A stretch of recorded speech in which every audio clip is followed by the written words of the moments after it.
kondisi ekonomi Indonesia saat ini sangat tidak sehat dan tidak aman. Indonesia harus menarik pinjaman dalam bentuk investasi langsung dan investasi portfolio.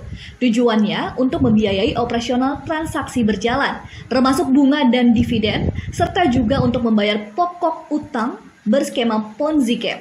Skema ini adalah modus investasi palsu yang membayarkan keuntungan kepada investor dari uang mereka sendiri atau uang yang dibayarkan oleh investor berikutnya, bukan dari keuntungan yang diperoleh oleh individu atau organisasi yang menjalani operasi ini.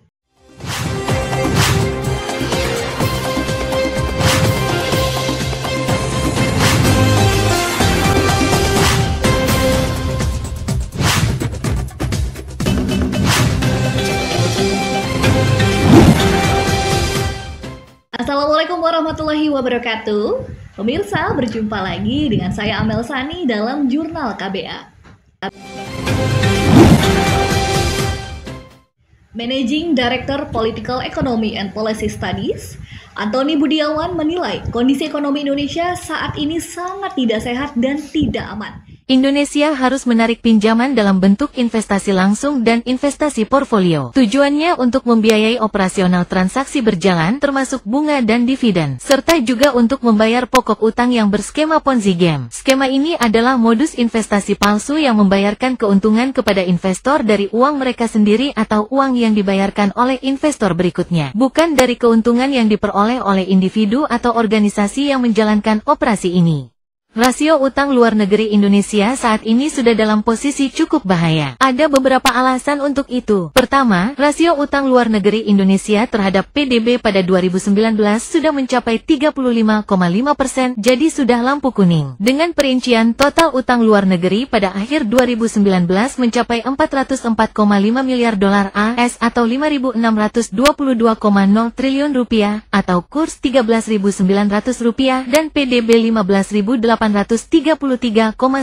triliun rupiah. Kedua, kemampuan Indonesia menghasilkan devisa sangat lemah, bahkan sudah negatif. Hal ini dapat dilihat dari neraca transaksi berjalan yang mengalami defisit sejak lama, yang berarti devisa malah terkuras ke luar negeri. Kondisi ini membuat ketahanan utang luar negeri Indonesia sangat rentan. Kemampuan Indonesia membayar bunga dan utang luar negeri saat ini tergantung dari ketersediaan utang luar negeri. Ini sudah termasuk kategori Ponzi Scam. Permainannya bukan lagi apakah Indonesia mampu membayar, tetapi juga apakah pihak asing bersedia untuk terus memberi utang. Ketika asing berhenti atau menunda memberi utang baru, maka kurs rupiah akan anjlok. Ini terjadi di tahun 2008, 2011, 2013, 2015, 2018, dan Maret tahun 2020. Dalam hal ini, neraca pembayaran Indonesia defisit dan cadangan devisa turun. Risiko kedua terkait utang pemerintah adalah beban fiskal, yaitu beban bunga pinjaman terhadap penerimaan pajak. Ketahanan fiskal pemerintah saat ini sangat berisiko. Beberapa alasan untuk itu. Pertama, rasio beban bunga utang terhadap penerimaan pajak cukup tinggi, mencapai 17,8%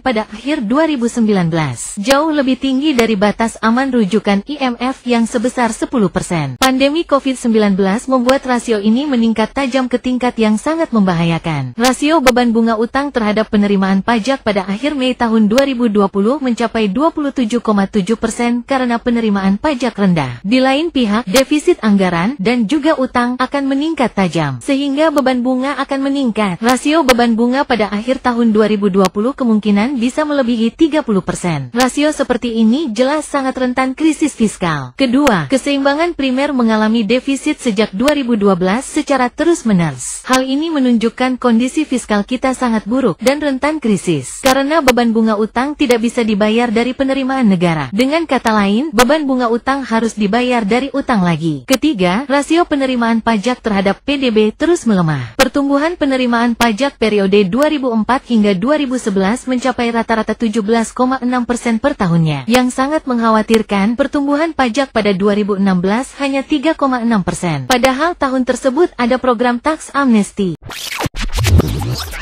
Kalau kita lihat di zaman sampai dengan 7 presiden, berapa? 7 sampai dengan SBY 6 ya. Nah, itu 2.608 triliun utang kita di zaman Jokowi menaik menjadi, ya sekarang ini udah 8.500 triliun, menaik 200% lebih gitu. 2,5 kali lipat hampir. Nah, Jadi apa manfaatnya gitu? Kita mengerti bahwa negara boleh hutang dalam arti dia dibolehkan undang-undang dan sebagainya, tetapi kita harus pertanyakan efektivitas dari utang itu apa. Lalu Menteri Keuangan Sri Mulyani pada saat itu mengatakan dengan bangga, utang Indonesia setiap $1 menghasilkan pertumbuhan ekonomi $1,36 per $26 gitu. Pertama, ini logika teori ekonominya ini tidak masuk. Tidak ada. Jadi ini adalah hanya untuk pembodohan kepada publik bahwa utang itu boleh. Justifikasi gitu. Jadi untuk pembenarannya gitu dengan membohongi publik gitu. Karena tidak ada korelasi langsung antara utang dengan kenaikan pertumbuhan ekonomi. Nah, jadi salah itu teorinya. Jadi sangat salah. Makanya dia bandingkan, wah seperti ini tidak terjadi seperti di negara lain. Misalkan di India dia bilang, ya ada utangnya begitu. Ya karena memang korelasinya tidak begitu ada gitu. Ada orang yang memang begitu dia utang, ya kita sebut aja lah. Misalkan Jepang. Jepang kan utangnya besar. Setiap tahun kan defisit terus gitu pemerintahnya. Dia sampai 260% lebih dia punya utang terhadap PDB. Tetapi pertumbuhan ekonominya kan kadang-kadang malah kontraksi gitu. 1%, malah 0%. Jadi tidak ada hubungannya utang negara dengan pertumbuhan ekonomi gitu. Ini adalah pembodohan publik, dan yang saya khawatirkan juga Sri Mulyani ini kan kadang-kadang juga menjadi pembicara di kampus gitu. Dan kalau dia bicara seperti ini kan sangat salah secara teori. Yang saya khawatirkan dari utang yang dibicarakan oleh pemerintah, justifikasi pembenaran untuk itu. Nah, lalu yang kedua, kalau itu bahwa dia setiap $1 utang naik menjadi pertumbuhan ekonomi $1,26, pertanyaannya siapa yang menikmati? Rakyat miskin kan bertambah, ya. Kemudian yang menengah menjadi miskin. Berarti siapa yang menikmati? Nah, dia membuat teori bahwa atau membuat konfirmasi bahwa yang menikmati itu adalah kaum atas. Jadi utang negara tidak berkorelasi dengan pertumbuhan ekonomi ya? Tidak. Itu nomor 2. Karena pada saat itu kalau kita bicara relationship dari ekonomi, yang membuat pengaruh pertumbuhan ekonomi adalah konsumsi masyarakat, konsumsi pemerintah, konsumsi perusahaan yang namanya investasi dan ekspor impor. Konsumsi pemerintah ini itu hanya berkontribusi sekitar 10% terhadap pertumbuhan ekonomi, 9% terhadap pertumbuhan ekonomi. Dan dari 9% itu pertumbuhannya, utangnya itu sebagian kecil dari total belanja pemerintah. Ya, jadi pada saat itu berapa utangnya? Palingan cuma kalau dia bilang itu mungkin 20% atau 30% dari itu. Jadi sangat minor sekali gitu apa yang diitukan oleh Sri Mulyani. Jadi tidak tepat kalau Sri Mulyani mengatakan bahwa utang negara kita ini dibandingkan negara-negara lain, kalau kita bisa membandingkan negara-negara lain, itu sebenarnya tidak ada masalah, katanya gampang dibayar dan lain sebagainya. Itu nggak tepat ya? Gampang dibayarnya, nah ini bukan tidak tepat saja Pak Abraham. Ini adalah penyesatan. Karena katanya PDB kita masih, kalau disesuaikan dengan PDB kita, utang negara kita itu masih punya harapan untuk gampang dibayar. Kira-kira gitu? Ini penyesatan. Penyesatan. Begini, saya memberikan 2 contoh. Yang mana terjadi di 2017-2018, yaitu Argentina dan Turki. Utang mereka itu terhadap PDB itu pada saat itu hanya sekitar 47%, 48%.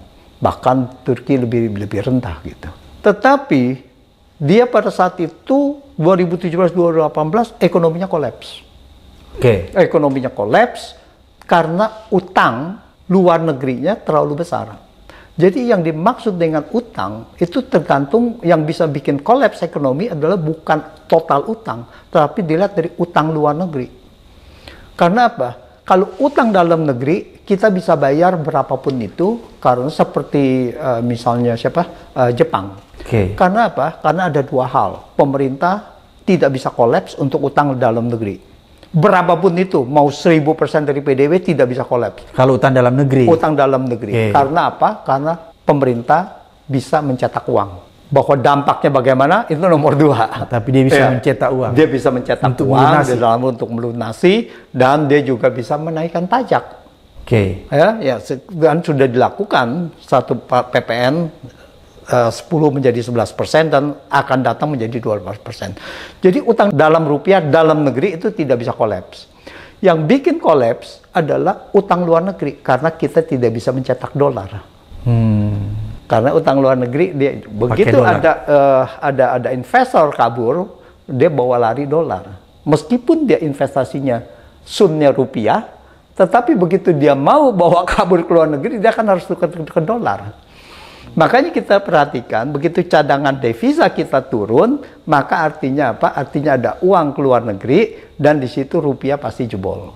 Nah, begitu dia jebol, seperti di Argentina dan Turki pada 2018, maka begitu dia melewati 20%, 30%, 40%, 50%, maka inflasi akan mencapai bisa 50%, karena imported inflation itu.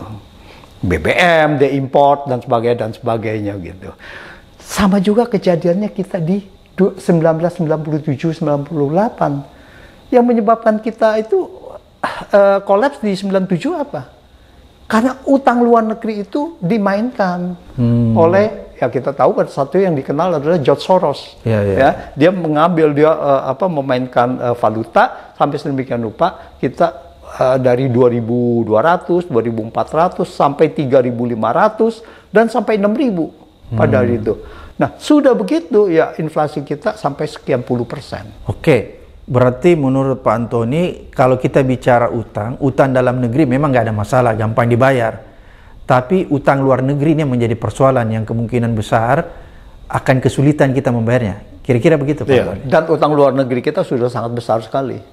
Sudah sangat besar sekali. Jadi kalau kita lihat selama 10 tahun lebih ini, utang luar negeri kita, motor penggerak utang luar negeri kita itu pemerintah, bukan swasta lagi. Jadi apa? Jadi artinya adalah pemerintah ini sudah membutuhkan uang dan dia sedot uang dari luar negeri. Jadi dia, bahasa saya pada saat itu adalah utang luar negeri itu untuk doping kurs rupiah, untuk supaya kurs rupiah itu menguat. Nah, kenapa saya katakan begitu? Karena di era pemerintahan Jokowi kemarin ini, itu ada yang namanya SILPA, sisa lebih pembiayaan anggaran.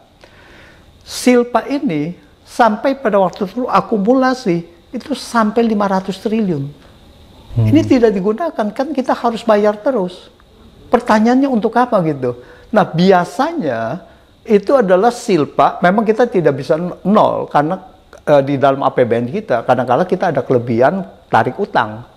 Tapi biasanya sewaktu di periode SBY itu akan digunakan dulu untuk defisit yang akan datang. Jadi dia tidak utang lagi gitu. Tapi ini sudah akumulasi utang, tapi kemudian utang masih ditarik terus. Karena untuk apa? Karena untuk menutupi itu supaya devisa kita masih bisa terjaga, cadangan devisa kita. Itu. Yang lebih mengkhawatirkan lagi, Bank Indonesia ini sudah menjadi motor untuk utang luar negeri. Jadi dia ini utangnya udah naik sampai 3 kali lipat. Hanya untuk doping rupiah ini. Jadi Indonesia ini utang luar negerinya sebenarnya bertujuan untuk mendoping rupiahnya. Untuk mendoping rupiah. Kira-kira seperti itu gambarannya. Ya. Karena apa? Karena utang luar negeri kita ini tidak bisa dihindari karena pasti harus bertambah. Dan penambahan ini tidak ada dari swasta. Sepertinya swasta ini sudah tidak ada kepercayaan dari investor asing untuk investasi di swasta. Kelihatannya begitu. Yang swasta, dianggap swasta ya, BUMN, itu utangnya melonjak, utang luar negerinya. Tapi swasta lainnya yang dalam negeri itu tidak gitu. Jadi ekonomi kita ini sudah tidak sehat. Utang luar negeri itu didominasi oleh BUMN dan pemerintah. Untuk itu. Kenapa saya katakan bahwa utang luar negeri ini tidak bisa dihindari? Karena neraca transaksi berjalan kita defisit. Neraca transaksi berjalan itu adalah dari neraca perdagangan dan neraca yang namanya hasil investasi. Jadi hasil investasi di dalam negeri kan nanti dibawa keluar dalam bentuk dividen dan bunga. Itu udah luar biasa besarnya, Pak Abram. Itu dalam tahun tertentu itu bisa menjadi lebih dari 40 miliar dolar. Nah, jadi kita defisit di situ. Nah, defisit kalau kita diamkan, maka cadangan devisa kita turun. Makanya dia harus menerbitkan surat utang baru terus untuk menjaga cadangan devisa naik. Cadangan devisa kita naik beberapa waktu terakhir ini itu karena utang. Oke. Karena utang gitu. Jadi dia bisa naik tapi karena utang. Karena utang. Utangnya lebih besar gitu dari dia punya ini. Itu.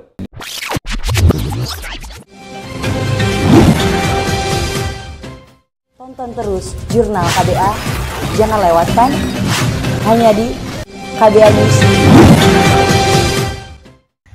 Demikian berita hari ini. Terima kasih banyak sudah menyaksikan. Wassalamualaikum warahmatullahi wabarakatuh.